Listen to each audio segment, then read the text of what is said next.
Hey everyone, this is Reviews at Ryan. I'm back reviewing Slasher. This is episode 3.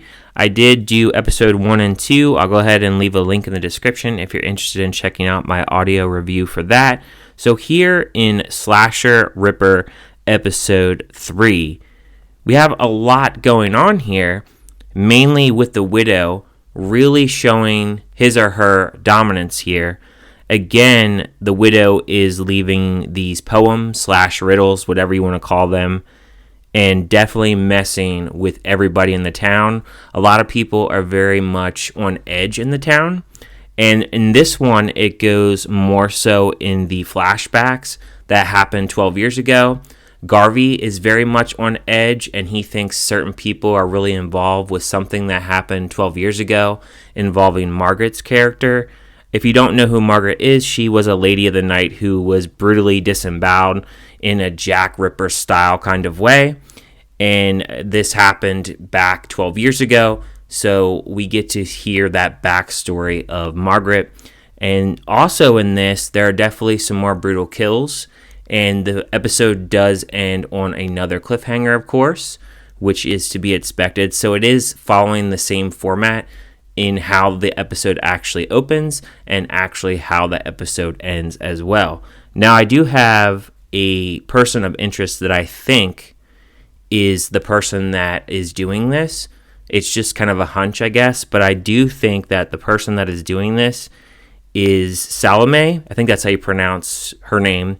The transgender courtesan who works in the Queen's Chamber. I think she may be doing this.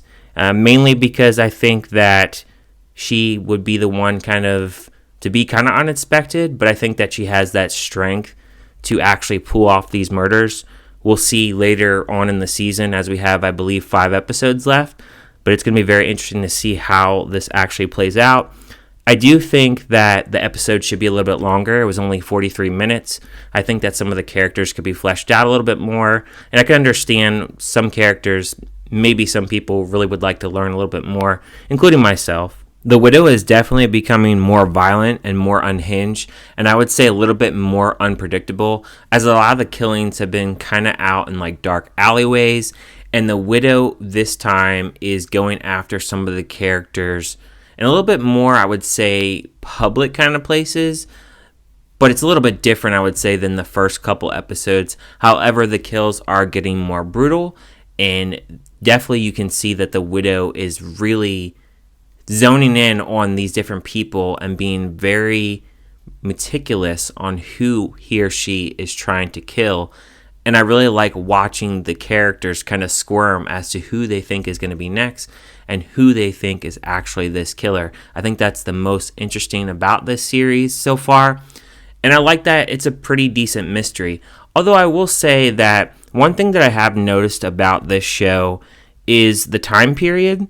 It seems like a lot of the characters and the skills that they have, they're a little bit advanced for that time period. So you have to kind of put in a little bit of, I guess you want to say movie magic or series magic in this case, that a lot of the things, or I should say some of the things, are a little bit over the top that the characters actually know knowledge-wise, especially with anatomy and things that necessarily people wouldn't know during that time period. So that's a little bit hard to kind of get past, and I can understand why people would think this show is just not exactly following, I guess you would say, standards for that time period. And I guess like my last thought that I really have about this episode is I am starting to notice that certain characters that you wouldn't think would get killed off or wouldn't really get attacked, they are getting attacked. So I feel like maybe in episode 4 or a little bit later, you're going to start seeing some main characters possibly get killed off, or maybe one main character possibly get killed off. I think it's going to be very interesting if they go that route. I'm not really sure if that's what they're trying to do. I'm very interested to see how this series plays out in these last 5 episodes. But if you guys have checked it out, let me know what you guys think about it. I do think this is probably the best episode so far, as the first 2 were kind of more so fleshing out the characters. And I think as this episode does do as far as fleshing out the characters, you're getting more and more, but I think also they're letting the widow be a little bit more unhinged, like I said.